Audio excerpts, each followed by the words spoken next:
game down because it can be fixed with a patch.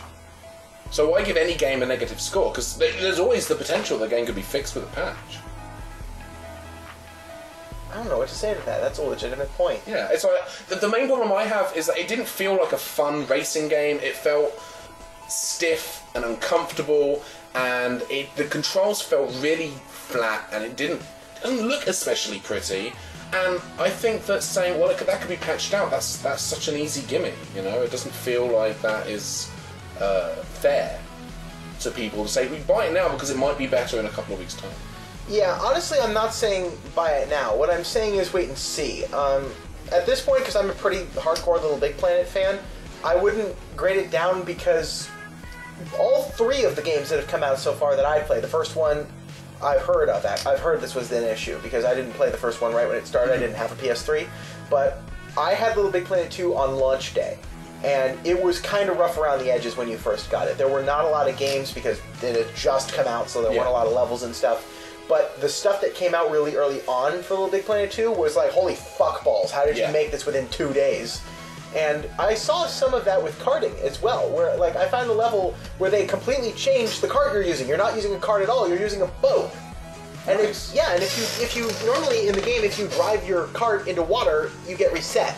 There's no water physics. So for them to completely change it like that and still have it work pretty well, I was impressed with that. That was one of the first user-made levels I played. So it seems like in terms of a kart racing game, it's kind of like a beefed-up Modern Nation Racer, I guess. That's kind of what I felt like. It's like Mod Nation Racers, but with a LittleBigPlanet skin on it. Where it's like if you saw Mod Nation Racers and you went, I don't really like the style of that, and you saw LittleBigPlanet Karting and you went, fuck yeah, I love LittleBigPlanet, then that's something that you would probably respond to.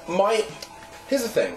A game with a fantastic set of creation tools is one thing, but if the game those tools have been built for isn't up to scratch, then essentially what you have is a very pretty toy box with a crappy implementation system. You know, there are a lot of good ideas in LittleBigPlanet Karting. The problem is they're in LittleBigPlanet Karting. It's not a great racing game. You know, it's like saying, you know, Street Racer for the Super Nintendo. If that had been if that had this stuff, it wouldn't change the fact that it's still a crappy racing game. Meanwhile, like, even on the NES, Excitebike had a track builder, and that was still... By today's standards, most people would say that's shit, but honestly, for the time to be able to build your own racing track like that, and with some of the crazy-ass obstacles they had in Excitebike, that was pretty cool. LittleBigPlanet Karting, probably the thing about it, I haven't messed around with Mod Nation Racers extensively, but one of the things I really liked about LittleBigPlanet Karting is that it does give you the ability to, first of all, mess with the LittleBigPlanet tools in 3D space, which is new. But at the same time, if you're really creative and you're really clever, you can build your own obstacles and stuff. Like, for instance, on the track that I built, the Orchard, I actually have it where you can jump Dukes of Hazzard style off of the back of some trucks. I made those trucks. I actually built those from scratch, and then I put the ramp on the back, and I attached the little wheels to the side, and I threw some oranges in the back. So I wanted to put hay bales on there, but I had a different part of the track with hay bales where that's separating the secret path through like the cow road. But the amount of time it took me to make that track, and it was a fun track, right? Yeah. The amount of time it took me to make that track was probably about 3 to 4 hours. And that was just to get the basic track done. If I had spent more time on it, I actually could have, put in more trees. I could have added a few more bells and whistles. But the way that I build my tracks is never to the extent that they build the story mode things in LittleBigPlanet, where there's like, whirling stuff everywhere, and there's clouds, and there's like birds flying around and shit.